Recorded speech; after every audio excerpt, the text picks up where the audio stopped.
Hello friends, नमस्कार। एक बार फिर से आप सभी का स्वागत है मेरे यूट्यूब चैनल के ऊपर। एक नया आईपीओ मार्केट में है एसबीएफसी फाइनेंस लिमिटेड के नाम से। तो हम सबसे पहले आज इस आईपीओ का रिव्यू करेंगे, आईपीओ की डिटेल समझेंगे। सबसे पहले हम कंपनी के बारे में समझेंगे कि कब आईपीओ ओपन हो रहा है, कितने का इशू है, कितने का लॉट साइज है। इसके बाद कंपनी की डिटेल्स, और उसके बाद में सबसे पहले फाइनेंशियल परफॉर्मेंस समझ लेंगे, कंपनी कैसी कर रही है, क्या काम कर रही है, और उसके बाद में हमारा कंक्लूजन आ जाएगा कि हम कैसे उसको अप्लाई करें या नहीं करें। तो S B F C finance limited का जो आईपीओ है, ये आईपीओ लगभग 1025 करोड़ का इशू है। बेसिकली इससे थोड़ा ज़्यादा था, लेकिन एंकर इन्वेस्टर्स ने थोड़ा सब्सक्राइब कर लिया। 125 करोड़ 150 करोड़ के आसपास उन लोगों की बुक में चली गई है। S B F C finance limited का जो आईपीओ की प्राइस बैंड है 54 से 57 रुपये के बीच में है, और लगभग 15,000 से नीचे की एप्लीकेशन है। 260 के आसपास का इसका लॉट साइज है। तो बेसिकली आईपीओ ऑलरेडी ओपन हो चुका है 3 तारीख को, आज सेकंड डेट है। और ये चूंकि कल सैटरडे संडे रहेगा तो एक मंडे को फिर ये ओपन रहेगा। कंपनी का टोटल इशू साइज है जिसमें 1025 करोड़ अभी जो इशू कर रहे हैं, उसमें से फ्रेश इशू 600 करोड़ है, मतलब से 600 करोड़ रुपए के नए शेयर इशू करे जाएंगे। और ऑलरेडी जो शेयर एग्जिस्टिंग शेयर होल्डर है वो लोग बेचेंगे, 425 करोड़ रुपए के वो शेयर बेचेंगे। प्रमोटर की जो शेयर होल्डिंग है पीओ से पहले, कंपनी के प्रमोटर्स के पास में अच्छा खासा, मतलब एक मेजोरिटी 75 से ऊपर की उनके पास है। कुछ ऑलरेडी बेची हुई है, क्योंकि फाइनेंस कंपनी है तो पैसा अरेंज करने के लिए कुछ ऑलरेडी बेची हुई है, मतलब पी फंड्स को। पोस्ट इशू प्रमोटर की शेयर हिस्सेदारी घट के 64% रह जाएगी लगभग। अभी हम समझ लेते हैं कि ये बेसिकली जो S B F C limited है ये काम क्या करती है। S B F C limited basically ना, इसका जो सबसे बड़ा जो सेगमेंट है वो है एमएसएमई और एसएमई सेगमेंट। लेकिन चूंकि ये एसएमई और एमएसएमई सेगमेंट को कैटर करती है, तो इसका जो मतलब बिजनेस लोन बेसिकली ये करती है। इसकी मैक्सिमम टिकट साइज भी 30 लैक्स है। तो इसका जो कस्टमर बेस है वो इंडिविजुअल नहीं होकर नॉन इंडिविजुअल है बेसिकली। वैसे ये सभी सेगमेंट में काम करती है। 2008 में ये कंपनी बनी हुई थी एनबीएफसी के रूप में, लेकिन बाद में ये डिपॉजिट लेने वाली, शुरुआत में नॉन डिपॉजिट थी, लेकिन बाद में डिपॉजिट लेने वाली insurance non banking finance company बन गई। कंपनी की फाइनेंशियल परफॉर्मेंस के बारे में देखते हैं। कंपनी की जो एसेट्स हैं ठीक ठीक मतलब ग्रोथ हुई है लगभग इनमें। मार्च 20 और 21 का तो जो कोविड का क्वार्टर था, उसके बाद में 22-23 में 10-12% के हिसाब से ग्रोथ हुई है। रेवेन्यू में अच्छी खासी ग्रोथ देखने को मिली है। रेवेन्यू में लगभग 40% की ग्रोथ है। रेवेन्यू मतलब जो ये पैसा कमा रही है। प्रॉफिट आफ्टर टैक्स अगर देखा जाए तो प्रॉफिट आफ्टर टैक्स भी लगभग 40% 44% की रेट से ग्रोथ है। नेटवर्थ भी कंपनी की ग्रोथ हुई है।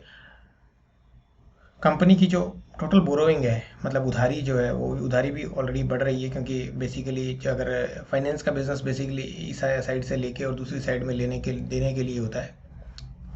बेसिकली बीच का जो स्प्रेड होता है वही इनकी अर्निंग होती है। फाइनेंशियल इंडिकेटर देखा जाए तो आईपीओ की जो बेस प्राइस है, बेस प्राइस के ऊपर कंपनी की मार्केट कैप होगी लगभग 6065 करोड़ रुपए के आसपास। इसका पी बैठेगा लगभग 40 के आसपास, 40 से ऊपर। रिटर्न ऑन इक्विटी लगभग 10% है। रिटर्न ऑन नेटवर्थ भी लगभग 10% है। ये काफ़ी अच्छा है। फाइनेंशियल डिटेल्स अगर देखें तो देखो, एयूएम की जो ग्रोथ है कंपनी की वो 44% के आसपास की लोन ग्रोथ है। कंपनी की बोरोइंग धीरे धीरे बढ़ती जा रही है, बट ये हेल्दी एनआईएम मेंटेन करती है। Basically NIM net interest margin होता है। मार्जिन का मतलब ये हो गया कि जो जिस रेट पे ये उधार ले रहे हैं और जिस रेट पे उधार दे रहे हैं उसके बीच का डिफरेंस। क्योंकि एमएसएमई और एसएमई सेगमेंट का जो डिफरेंस है, मतलब जो लोन है वो एक अच्छी खासी मतलब स्प्रेड के ऊपर जाता है, मतलब वो अच्छा रेट मिलता है। बिकॉज जो एसएमई और उनकी क्रेडिट रेटिंग इतनी अच्छी नहीं होती, तो कि वो मतलब जो कमर्शियलाइज्ड बैंक है उनसे ले सकें, जो कि 15-12% के आसपास लेते हैं। लेकिन यहाँ पर जो इस कैटेगरी के जो लोन प्रोवाइडर हैं उनको थोड़ा ये एक वो मिल जाता है, सहूलियत मिल जाती है स्प्रेड का।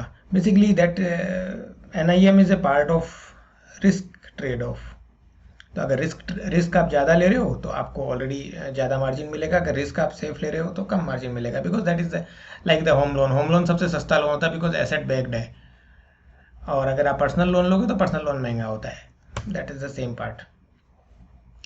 अब S B F C finance को हम सबसे पहले कुछ और लोगों के साथ कंपेयर कर लेते हैं। That is the very good thing to जज बेसिकली कि ये कंपनी महंगी है सस्ती है। अब अगर हम इसका देखा जाए तो सबसे पहले S B F C finance जो है उसका जो ईपीएस ग्रोथ है वो ईपीएस ग्रोथ स्टेबल है, मतलब कुछ भी ग्रोथ नहीं है। मोटा मोटा अगर हम देखें तो ईपीएस ग्रोथ स्टेबल है। स्टॉक मार्केट को जनरली अर्निंग पर शेयर से ही मतलब होता है लॉन्ग टर्म में। सारे एनबीएफसीज 2.5 के बुक वैल्यू से ऊपर ही जा रहे हैं। पीई सबसे महंगा एसबीएफसी फाइनेंस का है। पी मतलब price to earning ratio. Price to earning ratio एक पैरामीटर होता है जिसके द्वारा हम जज करते हैं कि कंपनी कितनी महंगी है, कंपनी कितनी सस्ती है। एनबीएफसी जर्नली 3-4 की बुक वैल्यू तक ट्रेड करती है, लेकिन अगर प्राइस अर्निंग मल्टीपल्स ऑलरेडी अगर ज़्यादा महंगा है और ईपीएस ग्रोथ नहीं है तो जर्नली ये बहुत थोड़ा मुश्किल हो जाता है। तो इस हिसाब से जो इसकी प्राइसिंग है, एसबीएफसी के आईपीओ की जो प्राइसिंग है वो कोई सस्ती प्राइसिंग नहीं है, महंगी प्राइसिंग है। महंगी मतलब एग्रेसिव प्राइसिंग है, ये हम इसको यहाँ समझ सकते हैं अगर कंपैरिजन में हम अगर देखते हैं तो। अब हम सारे पैरामीटर्स को देखने के बाद आईपीओ की बारे में चर्चा कर लेते हैं कि आईपीओ लेना चाहिए या नहीं लेना चाहिए। तो ये सर्टेनली आप ही की कॉल रहेगी, लेकिन हम ये समझ सकते हैं कि इस पूरे पैरामीटर के बाद में कि आईपीओ में कौन सी अच्छी बातें इस कंपनी के अंदर, कौन सी कंपनी के अंदर सबसे पहले हम रेड फ्लैग्स की चर्चा कर लेते हैं। तो ईपीएस ग्रोथ जर्नली कंपनी में अभी नहीं आ रही। कंपनी में ईपीएस ग्रोथ, प्रॉफिट आ रही है फिर भी ईपीएस ग्रोथ नहीं आ रही है, बिकॉज कंपनी इक्विटी डाइल्यूट कर रही है।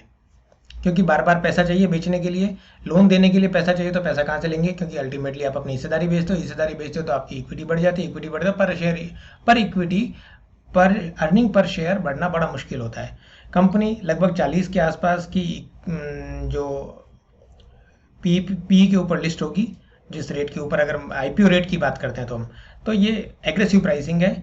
और आईपीओ के बाद में company price to book value 2.40 होगी, वो भी एक कम ग्रोथ नहीं है। 40% growth is not sustainable, it is very very very fact in the finance company, because finance company के अंदर आपको सिर्फ लोन देना इंपॉर्टेंट नहीं है। बिकॉज अगर आप लोन सिर्फ देने जाओगे तो लोन देने वाले लेने के लिए तो everybody is ready, but point is जब आप रिकवरी करोगे, बिकॉज 40% ग्रोथ अगर दिखाते हो फाइनेंस कंपनी में तो वो रेड फ्लैग है बेसिकली। क्यों? क्योंकि अगर आप उस रिकवरी को, उस ग्रोथ से जो आपने लोन बांटे हैं उसको जब वापस रिकवर करने जाओगे तो वो बहुत आसान बात नहीं है।